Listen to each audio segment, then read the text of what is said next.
Hello les amis, la vidéo que vous allez voir juste après provient d'une de mes visioconférences. Si vous voulez participer gratuitement, je vous mets le lien juste en dessous dans le descriptif. Sur ce, je vous remercie et je vous souhaite une très très belle écoute. Je vous embrasse.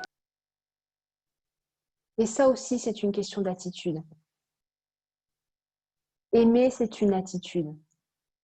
Ouvrir son cœur, c'est une attitude. Être sécurisé, se sentir sécurisé, c'est une attitude. Et tout ça, ce sont des habitudes.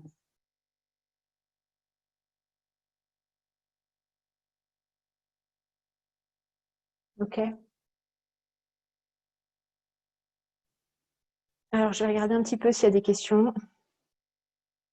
Comment s'aimer pleinement? En commençant à accepter toutes ces blessures. C'est pareil, hein, on parle souvent de blessures. Il n'y a pas de blessure. Vous êtes parfait. Il n'y a pas de blessure. Il n'y a pas de problème. Votre problème, c'est de croire que vous avez un problème. Mais vous n'avez aucun problème. Vous êtes parfait. Il y a une mannequin qui a à la base des problèmes entre guillemets de peau, qui est très connue. Je ne sais plus comment elle s'appelle. Qui disait très brillamment, mais si Dieu avait voulu me faire noire ou blanche, j'aurais été noire ou blanche. Dieu m'a fait comme je suis et je suis parfaite parce qu'il a décidé ainsi. Alors, mettez autre chose à la place de Dieu si ça vous dérange ce mot. Mettez univers, mettez guide, mettez peu importe. Mais c'est exactement pareil pour vous. Vous n'avez pas de problème. Le seul problème que vous avez, c'est que vous n'acceptez pas. C'est que vous vous laissez encore dominer ou vous laissez encore influencer par le jugement extérieur. Vous attendez que l'extérieur vous valide, alors que c'est à vous de vous valider. Et le jour où vous vous validez, l'extérieur répondra « Ok, ok ». Ils s'habitueront à vous. Ils s'habitueront, c'est une habitude. Tout est une habitude. Ok, j'avance un petit peu pour voir s'il y a des questions. À partir du moment où l'on commence à se changer, peut-on vivre avec quelqu'un qui ne comprend pas ce changement? Oui, oui, parce que les autres n'ont pas changé. Les autres n'ont pas changé. Nous n'avons pas leur imposé leur changement, notre changement. Très souvent, dans le développement personnel, dans la spiritualité, c'est pareil. C'est je change, je fais du développement personnel. Mon ami ne me comprend plus, je ne comprends plus. Il y a une espèce de oh, il ne me comprend plus. Oh, je suis trop bien. Oh, il y a un espèce de truc un peu comme ça. Alors que quand on est dans de la compassion, on comprend que ben, je fais mon chemin, l'autre fait son chemin.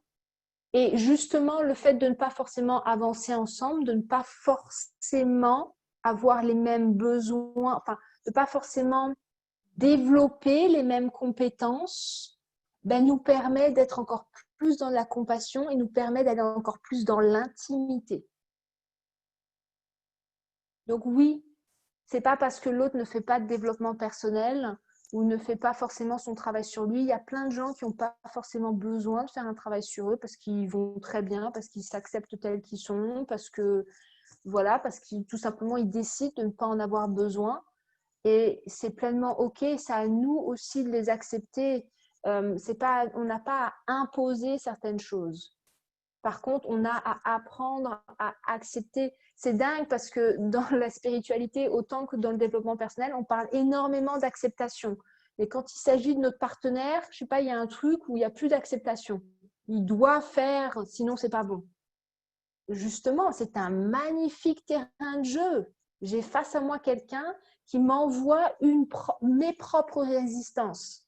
Il ne fait pas exactement comme moi. Qu'est-ce qui fait que ça me touche, le fait qu'il ne fasse pas exactement comme moi? Ça touche un contrôle, un besoin de contrôler, un besoin d'être entendu, un besoin d'être reconnu et un besoin de montrer que j'ai raison. Et ça, mes amis, c'est qu'une histoire d'ego. Hein.